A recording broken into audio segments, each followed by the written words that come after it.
Hello, and welcome to Time Travel Tuesday. Today we're going to be talking about women during the American Revolution. When we study the American Revolution, our focus is often on armies, generals, battles, and dates. But a war impacts everyone in the community where it takes place.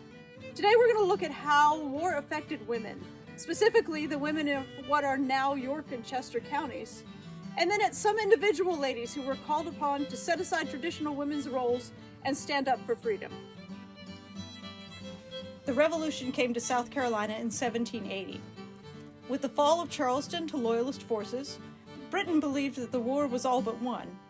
After all, as they understood it, South Carolina was inhabited almost entirely by loyal British subjects. So it should be a simple matter to move on to the north and defeat the rebellious New Englanders. But in a matter of weeks, they were to learn that South Carolina was not nearly as loyal as they had been told, and fighting moved into the backcountry. As the men took to the field to fight, patriot women were called upon to manage farms and to manage businesses that had primarily been the domain of their husbands. Young unmarried women traveled in groups from farm to farm, helping bring in the crops that would feed both the army and the community.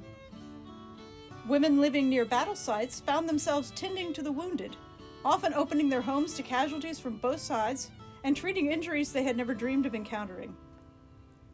Some women took advantage of men's preconceptions regarding female abilities and acted as spies, carrying news between the lines. Many women found themselves and their families displaced by the war.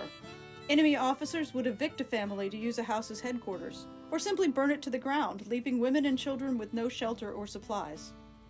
John Kershaw, for whom Kershaw County is named, recalled that to him one of the worst parts of the war had nothing to do with battle. It was knowing that Cornwallis had taken over the Kershaw home at Camden and thrown Mrs. Kershaw and their children out in the middle of January. Mrs. Kershaw, like a number of displaced women, was able to find shelter with neighbors or relatives. But many women found themselves with no other choice than to find their husbands and follow the army. Camp followers, as they were known, traveled with the army, cooking, mending, washing, and whatever else was needed, in exchange for protection for themselves and their children. And even the women who were able to remain at home faced hardships as the war came to their doorsteps. Let's look at some specific Carolina women and how the war came into their lives. But before we begin, a word about where most of the information about these women came from. In the early 1800s, a man named Daniel Green Stetson became magistrate of Chester County. Part of his job involved taking depositions for pensions from Revolutionary War veterans. He heard a lot of their stories and became something of an expert on local history. At roughly the same time, Elizabeth Elliott, wife of a professor at South Carolina College, began compiling the stories of women who lived during the war. She felt that the focus had long been on the exploits of men, and that the women of the new republic could learn something of courage and patriotism from their foremothers. Someone connected Mr. Stetson and Mrs. Elliott, and she began to use his sources and records to form her narratives. As we go forward, it pays to keep in mind that Mr. Stetson's sources were recounting events that had taken place 50 or more years earlier.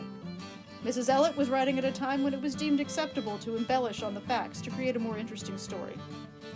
Their versions, therefore, are probably somewhat romanticized versions of what really happened.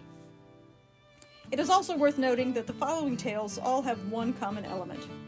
One Christian Huck, a Pennsylvanian loyalist commanding a combined force of dragoons, regulars, and militias, who was widely known and despised throughout the region.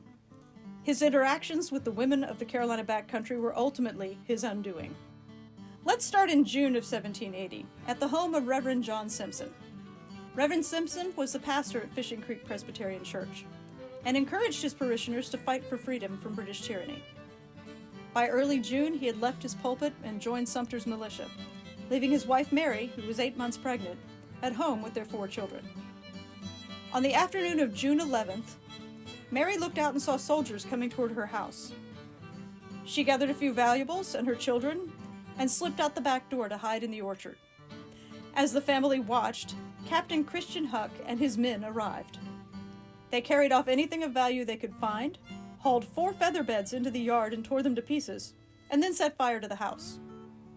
They then noticed an outbuilding that Reverend Simpson used as a study or office, and set fire to that as well before leaving. As soon as they were gone, Mary came out of hiding and ran to the burning study.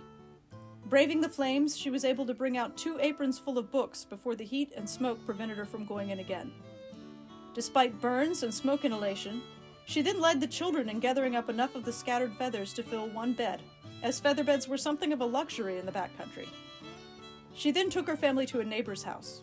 4 weeks later, recovered from her injuries and from giving birth, she and the children returned to their home and lived in a shed on the property. That same day, Huck also visited one of the Simpsons' neighbors, Janet or Jenny Strong. His men began to gather up valuables, including wheat and corn that had been harvested. Some of the grain spilled, and a pet pigeon flew down to eat it. Huck immediately drew his sword and killed the bird. Then, playing on the similarities between pigeons and doves, told Mrs. Strong, "I have cut off the head of the Holy Ghost." Shocked at his actions and his blasphemy, she declared, "You will never die in your bed, nor will your death be that of the righteous." But worse was to come. The soldiers found Mrs. Strong's teenage son in the barn, shot him dead, and hauled him out in front of his mother. Jenny Strong was left with her home, stripped of anything of value, and her son dead in her arms. But her prediction regarding Huck's demise came true exactly 1 month later. On July 10th, Huck was again at large, terrorizing the women of the backcountry. William and Mary Adair lived in the area near what is now the Chester County line, just south of Brattonsville, and had 3 sons fighting for the patriot cause.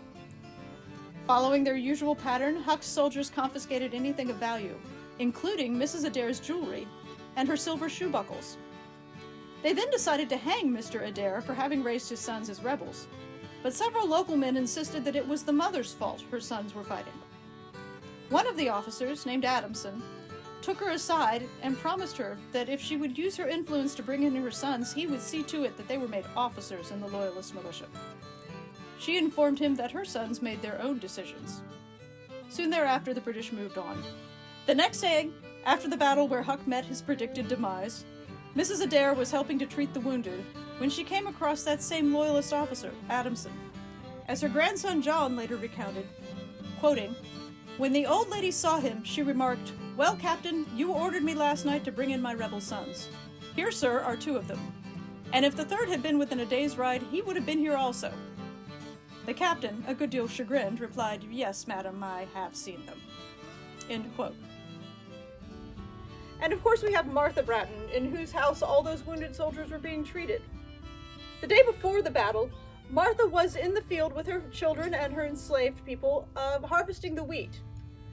They got word that Huck was headed this way, and she scurried the children into the house and met his advanced riders on the front porch.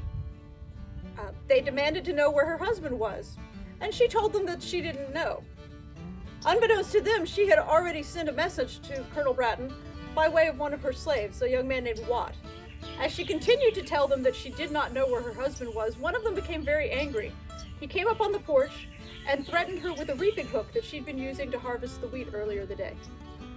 With the blade to her throat, she still refused to tell them where her husband was.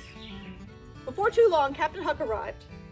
He invited himself into Martha's house and again demanded to know where her husband was.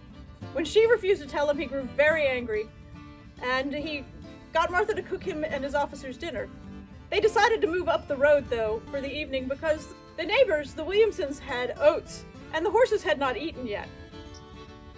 But before they left, they locked Martha and her children in the attic upstairs in the house to keep them from letting anyone know they were there. And the attic was where they stayed all the way through the next morning, with bullets bouncing off the back of the house, and no idea what was going on or who was winning or losing. Before too long, a soldier arrived and let Martha out of the attic, and she ran to the battlefield to make sure her husband was all right. Before too long, they started hauling the wounded men here to her house. Because there was no doctor in the area, Martha was pretty much the closest thing they had. A number of women in the neighborhood came to help her, and even though they were treating the enemy, for there were no wounded patriots, they did their best to help them recover from their injuries. When the war came to the Carolina backcountry, all of its residents were swept up in the confusion. Many women found themselves in situations that they had never even imagined, and showed strength and determination at a time when it was sorely needed.